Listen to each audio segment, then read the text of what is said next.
এই ছোটোবেলার বন্ধুত্বগুলোই হয়তো সারা জীবন থেকে যায়।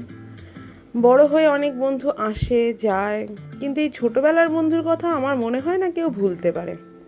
হ্যালো এভরিওয়ান, মোমোর রূপকথা চ্যানেলে আপনাদের অনেক অনেক ওয়েলকাম। কাল প্রচণ্ড বৃষ্টি হচ্ছিল, তো মোমোর স্কুল হঠাৎ ছুটি বলে দিলেন ম্যামেরা। তো আমরা সেই সুযোগে একটা ছোট্ট গেট টুগেদার করলাম। আমরা 4জন মায়েরা, সাথে 4জন আমাদের বাচ্চারা। খুব সুন্দর একটা দুপুর আমরা কাটালাম। সাথে বাচ্চাগুলো তো খুব এনজয় করলো। দেখতেই পাচ্ছেন কি সুন্দর ওরা ফ্রেঞ্চ ফ্রাইটা এনজয় করছে। আমার মেয়ে মানে মোমো একটু কম মিশতে পারে সবার সাথে, দেখবেন ও একটু গুটিয়ে শুটিয়ে আছে। হয়তো আস্তে আস্তে এই জিনিসটা শিখে যাবে, কেন কি আমাদের বাড়িতে বা বাড়ির আশেপাশে সেরকমভাবেও কারোর সাথে খুব একটা মিশতে পারে না, বা কেন জানি না ওর এই প্রবলেমটা আছে।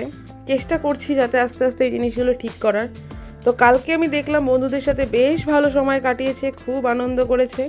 ছোট ছোট বাচ্চাগুলোও খুব আনন্দ করেছে। আমরা মায়েরাতে তো কোনো কথাই নেই, দারুণ মজা করেছি। এরকমভাবে আবারও আমরা এরকম মজা করব। সবাই ভালো থাকবেন, বাই।